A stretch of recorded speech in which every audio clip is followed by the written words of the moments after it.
Vatsimpana etineneny Ratovelo Jacqueline. Fa tsy menatra ny filazantsara aho fa herin'Andriamanitra ho famonjena izay rehetra mino izany amin'ny jiosy aloha vao amin'ny jentilisa koa. Amen. Hivavaka isika tompoko. Dia raha sy laza saotra ary voninahitra ambony indrindra no atolotra ho anao ry Andriamanitra ray zanaka fanahy masina, satria mendrika sy sahaza ho anao Andriamanitra be fitiavana sy be indrafo tokoa izany rehetra izany. Mankasitraka indrindra tompoko malala, satria na dia tsy mendrika sy be fahotana tokoa azy izahay, dia mbola nijery anay tamin'ny masom-pitiavanay foana ianao, nandefitra taminay, nanome anay koa tombonandro vaovao indray mba hivelomanay ary nanafy anay ihany koa fahasalamana tanteraka. Misaotra anao izay Jesosy malala, mbola nanome anay koa tombo-pahasoavana ahafahanay mandre ny filazantsara anao, hampianatra anay, anitsy arana avao izay rehetra lesoko eo amin'ny fiainanay.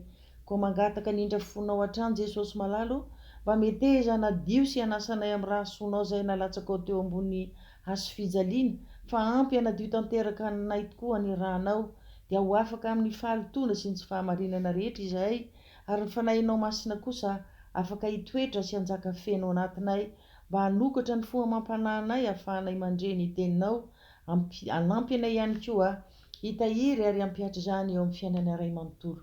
Dia mitenena tompoko malala araka ny fombanao fa efa vonona izahay handre ny hafatrao. Amin'ny anaranao masina sy manan-kery avy any Nazareta Jesosy malala no angatahanay sy hanaovanay izany vavaka izany. Amen. Dia mbola faly miarabantsika rehetra amin'ny anaran'ny Tompo ry havana, ary faly ihany koa manonona ny fahasoavana ho ampiadanana avy amin'Andriamanitra Ray sy Jesosy Kristy Tompontsika, ary ny hery fampiraisana avy amin'ny fanahy masina. Amen.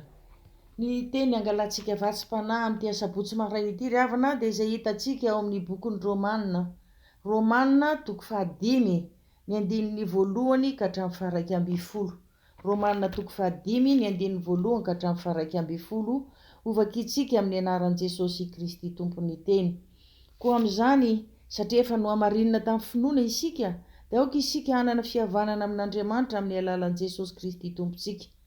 Tamin'ny alalany koa no efa nahazoantsika fanatonana amin'ny finoana ho amin'izao fahasoavana hitoerantsika izao, ka dia aoka isika hifaly amin'ny fanantenana ny vokatry ny voninahitr'Andriamanitra.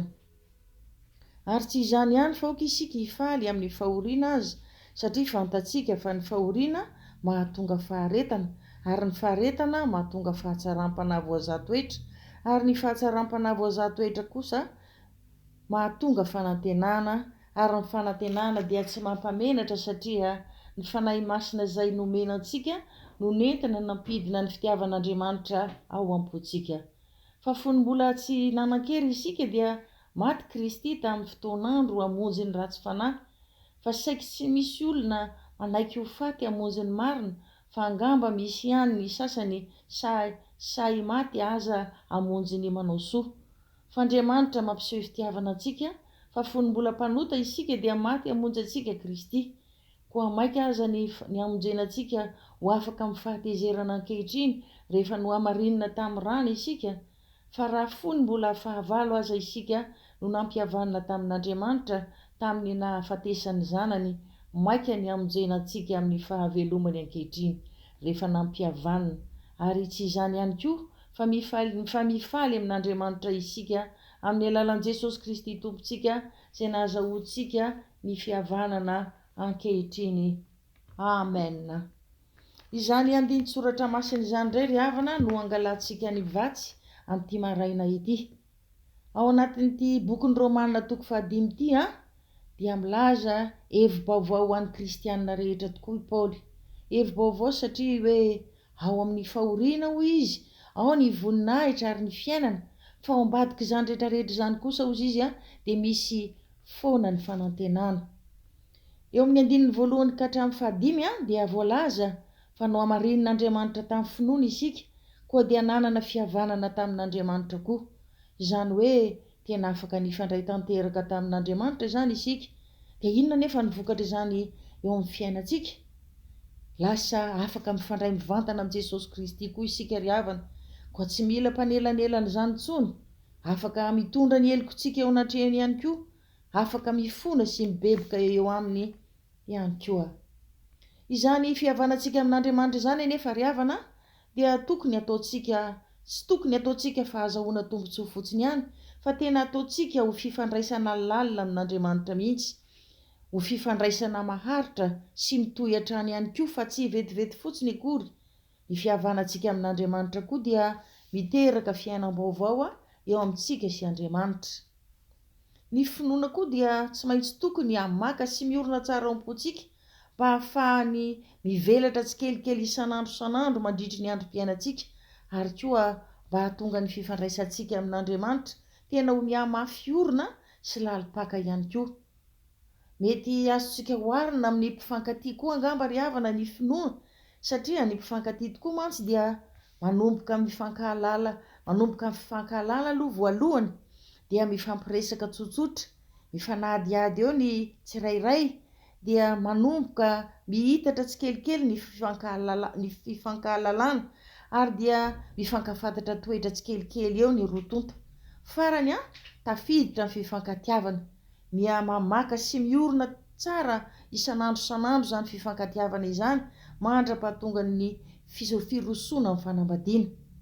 Sarisary mba hitantsika ny fiorenan'ny finoana izany araka ny voalazan'ny Paoly ry havana. Eo amin'ny 9 sy ny 7 dia milaza fa na dia fony isika mbola mpanota aza dia efa nampiseho fitiavana tamintsika Andriamanitra.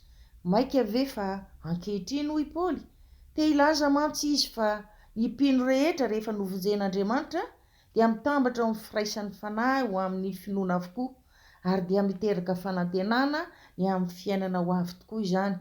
Ary io fanantenana io kosa rehefa tena miorina ao anatintsika dia manova tanteraka ny toe-piainantsika ray manontolo, izany hoe raha ohatra isika ka vita bebaka marina tokoa dia voavela ny helokontsika, ary amin'izay dia tsy misy intsony afaka nomety sy ny antsika, tsy misy intsony koa afaka nakana ny fifandraisantsika amin'Andriamanitra satria efa tena vita fihavanana tanteraka taminy isika. Ary dia tsy ho fiainana mandeha ho asony ny fiainantsika ry havana, fa efa fantatsika daholo na ny sitrapon'Andriamanitra ny amin'ny fiainantsika na ny antony hivelomantsika. Izany rehetrarehetra izany tokoa ry havana no fahasoavana omen'Andriamanitra antsika rehefa tena mino an Jesosy Kristy isika. Lasa feno fanantenana, feno fifaliana ao anatintsika, ary izany dia tsy ho azontsika maimaim-poana na koa voavidintsika vola aman-karena, fa amin'ny alalan'i Jesosy Kristy irery ihany no azahoantsika izany. Jesosy Kristy ilay maty ho famonjenantsika mpanota rehetra. Araka ny tenin'i Paoly hoe aoka isika hifaly amin'ny fanantenana ny voninahitr'Andriamanitra. Andriamanitra ry havana dia maniry antsika tokoa mba tena hivelatra eo amin'ny lafiny maro isan-karazany isika. Koa raha mandiny tena tsara isika ry havana, efa mba nivelatra tsara tokoa ve ny finoantsika an'Andriamanitra? Efa mba nitombo sy ny anatanjaka koa ve ny fifandraisantsika amin'Andriamanitra? Rehefa niaino ny tenin'Andriamanitra nampitondray ny mpanompony ve isika? Mba nahatsiaro ve isika hoe tena nitombo ara-panahy, nitombo ny finoantsika? Ireny tenin'Andriamanitra izay ndrenesitsika isan'andro ireny tokoa mantsy ry havana no manazava ny lalana izorantsika, ary ao no anambaran'Andriamanitra ny filazantsara.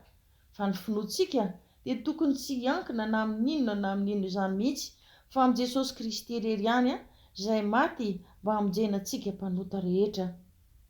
Ary koa tokony mba hitombo sy hivelatra amin'ny alalan'ny finoantsika an Jesosy Kristy. Izany filazantsara an Jesosy Kristy izany koa dia tokony hiainantsika eo amin'ny fiainantsika iray manontolo mihitsy isan'andro, izany hoe n'inona zavatra tsy maintsy hiainantsika eo amin'ny fiainana, na fahoriana izany, na sedra mahamay, na aretina, na ady maro isan-karazany, dia io filazantsara io ihany no mitaona antsika hanana finoana, hanana fanantenana, ary hanana fandresena ao amin'ny Jesosy Kristy.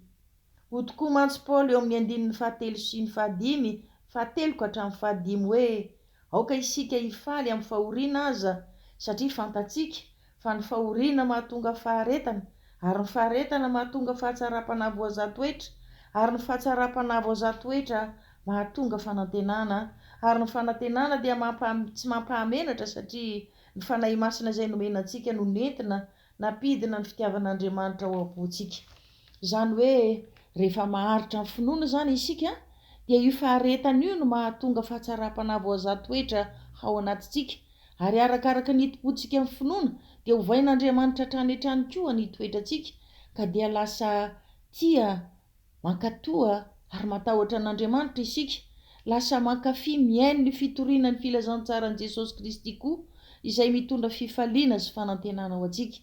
Ary ninona fahasarotana miseho amin'ny fiainantsika dia tsy maintsy ataon'Andriamanitra hafa mihitsy ny fijaliana izay miaraka amin'ny Jesosy Kristy, mba tsy ary misaotra an'Andriamanitra foana ninona zavatra miseho amin'ny fiainana, miankina amin'ny fanantenana amin'ny filazantsara amin'ny Jesosy Kristy koa, mino sy manantena an'Andriamanitra foana na dia mandalo ady sarotra aza isika.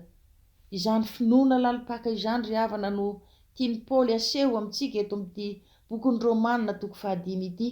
Finoana mitondra fiainam-panahy dia lalina tokoa satria efa no hamarin'Andriamanitra tamin'ny finoana isika, efa vita fihavanana tamin'Andriamanitra ary efa novonjena ihany koa tamin'ny alalan'i Jesosy Kristy izay maty teo ambony hazo fijaliana mba hamonjena sy hanafahana antsika. Koa eo anatrehan'izany rehetra izany, moa ve mba tena ahitana ny akon'ny filazantsarani Jesosy Kristy tokoa teo amin'ny fiainantsika sy ny ankonantsika? Hita eo amin'ny fiainantsika ve fa ny vokatry ny fahamarinana? Hita eo amin'ny fiainantsika ve ny vokatry ny filazantsara izay renesintsika isan'andro isan'andro? Andeha aza samy andiny tena ao anatrehan'ny sitrapon'Andriamanitra ry havana mba tsy hampitahantsika ny tenantsika sanatria. Amen. Hivavaka isika. Mankasitraka mankatelina indrindra ry Andriamanitra tomponay satria tsy mitsahatra tokoa ianao ny mihevitra izay mahasoa anay olonao. Misaotra indrindra Jesosy fa tena tianay tokoa ianao. Anana fifandraisana lalina sy maharitra aminao mba hiteraka fiaina-baovao eo aminay sy aminao izany. Tianao ihany koa ny finoanay mba hamaka sy orina tsara am-ponay ary tsy hiankina na amin'inona na amin'inona afa-tsy amin'i Jesosy Kristy irery ihany izay nafony ainy hamonjena anay. Mankasitraka indrindra Jesosy malala satria mbola nampahatsiaro anay indray ianao androany fa tokony iainana isan'andro isan'andro tokoa ny filazantsaranao izay mitondra fanantenana, mitondra fifaliana, mitondra fiadanana ary fandresena ho anay avy aminao Jesosy Kristy tomponay. Mifona sy mivaly tanteraka eo anatrehanao izay tompo satria na dia miaino izany filazantsaranao izany ihany arany izahay dia toa tsy mba nahitana ny akony izany filazantsaranao izany akory teo amin'ny fiainanay sy ny ankonanay. Toa tsy nahitana ny vokatry ny fahamarinana sy ny vokatra takin'ny filazantsaranao koa, anka dia tsy mba nahitana izany fanantenana sy fifaliana izany teo amin'ny fiainanay. Ny antony dia satria ny finoanay tsy mba namaka sy tsy niorina tsara tao am-ponay, anka dia tsy nanam-paharetana izay Jesosy malala fa mora kivy nandrakariva rehefa lalova ny ady sarotra ny fiainanay. Mamelany elokay Jesosy dia mba hampio izahay amin'ny alalan'ny fanahy masinao hitombo finoananao hatrany hatrany mba hiorina tsara ary hamaka lalinao am-ponay ny finoana ianao, mba hankamamy sy hiaino isan'andro isan'andro ny filazantsaranao mba hahitana eo amin'ny fiainanay tokoa ny vokatra tsara sy mendriky ny fitiavanao. Amen. Raisoa ny tso-dranomasina avy amin'Andriamanitra raintsika. Andriamanitry ny fanantenana ny ameno antsika amin'ny fifaliana sy ny fiadanana rehetra amin'ny finoantsika mba hitombontsika amin'ny fanantenana noho ny herin'ny fanahy masina ho amintsika rehetra ny eny fahasoavan'i Jesosy Kristy tompontsika. Ho tanteraka tokoa an'izany amin'ny anaran'ny Ray sy ny Zanaka ary ny fanahy masina. Amen. Iaino tanteraka isan'andro isan'andro ny filazantsaran'i Jesosy Kristy ry havana dia hita fifaliana sy fanantenana isika eo amin'ny fiainantsika. Amen.